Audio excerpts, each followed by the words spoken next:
Afternoon, everybody. Christine Marconi here in the NBC4i Streaming Center, joined by Brad Johansson, and we're going to preview right now, talk about his exclusive one-on-one in-person interview he did with Nightbirde.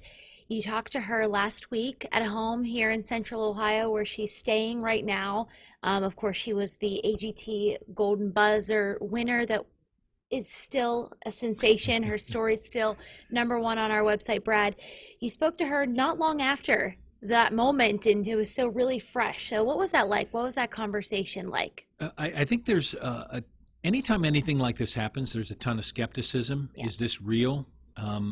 She was 85 pounds when she gave that performance, which was in April, by the way. So she had to keep this a secret. She told me she only told her brother, who was a vault, to keep that secret until that night. And she was 85 pounds when she made that performance. She's in the midst of her third bout with breast cancer, metastatic breast cancer, has been given a death sentence more than once.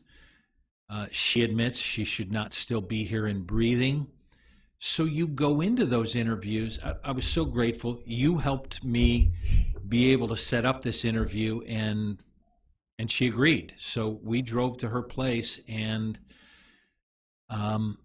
you're not sure what you're going to find. And what we found, I've been doing this a long time, and you can tell when you have a special person.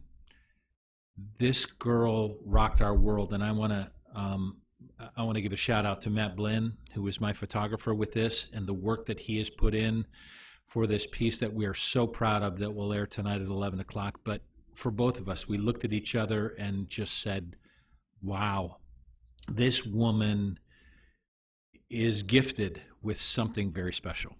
It is very special, and I think what a lot of people note, and you kind of said, is this real kind of thing? And I think it's because of the grace at which she is approaching all of this. She's very calm, very collected, very sure in herself on camera, and it really comes across that way. And you think to yourself, what an amazing woman. But for a little people, it's a little hard to relate, because I think I told you guys that when I watched it in the editing booth, I would be a puddle on the floor.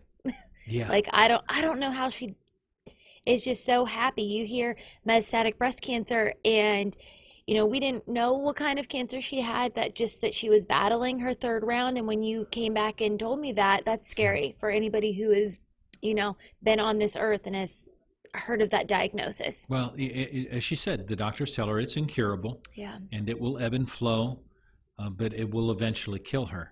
And she wasn't supposed to make it through 2020. Yeah. In the midst of all of this, she had horrible personal devastation.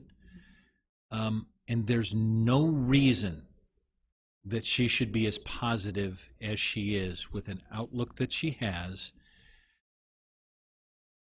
We kind of talked about it. This is her inner child. At 10 years old, she knew she wanted to do this, and she didn't know how to tell anybody else, but she knew she was not supposed to die at this moment, for whatever moment. And I asked her if she kind of anticipated what was going to happen, and she said, I didn't know, but I thought maybe. And sometimes these things go through a really quick cycle. And as you said, it keeps churning. #1 on iTunes within a couple of days. Yeah. It was, a matter of fact, that morning that I talked to her, that she went to #1. And then 4 of her original songs in the top 100. And she wants to do more. And she won't perform again with AGT until August. So there's a lot of question marks up in the air. Certainly. And whenever we found out that she was from Ohio, and reading a lot of these comments right now of people who are interested in her story, she feels like she's one of us, one of the Central Ohioans. And from being out in the community and knowing this community, it's really a proud moment to have to say, yeah, she's from Central Ohio. And it's really proud not all the time we get all of these positive comments on social media, and they are just so positive, so radiant, and it's just really awesome to let her have this moment whenever she acknowledges that she isn't supposed to be here, according to doctors. Yeah, and the blow up is incredible.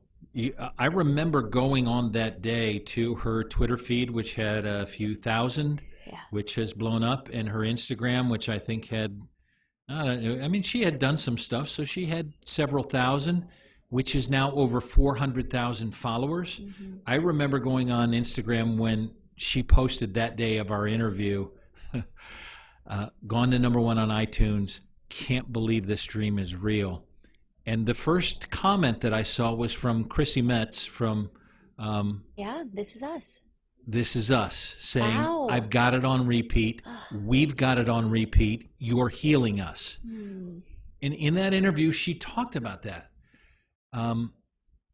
When you hope for a good moment in your life after all the bad that's happened to her, you would think, this is for me. And the first thing she says is, this is not about me. Now, she loves it. She says she'll do party tricks all day long. Yeah. But she believes that she's here for this long for a message. And that message is of hope, making the impossible possible.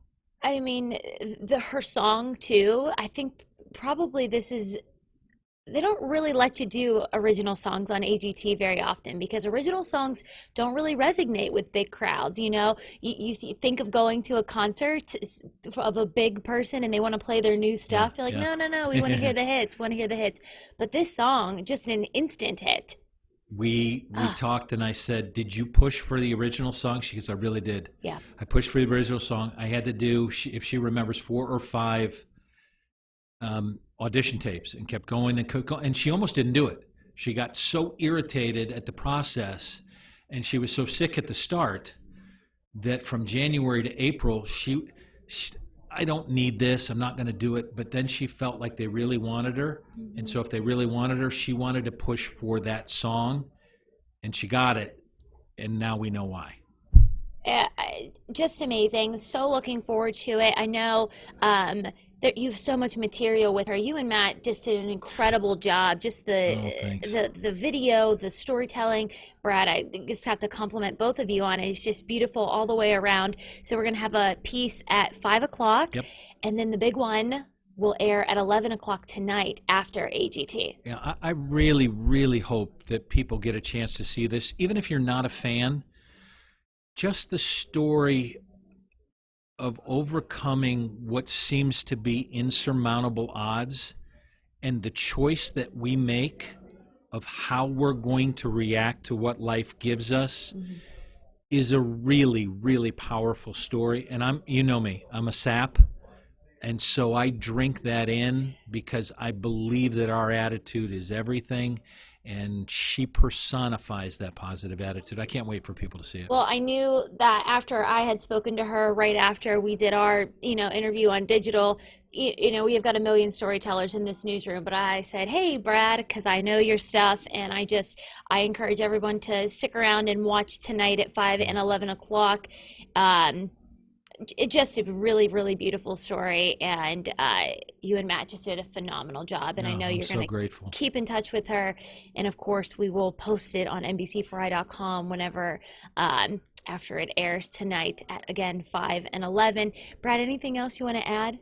No, I'm anxious to tell the story. I'm anxious for people to see it, and I'm anxious for what comes next because this woman shocks us all daily, and so I'm looking forward to following her story. And I'm looking forward to watching it. Thank you Mm. guys so much for watching, and we'll see you later.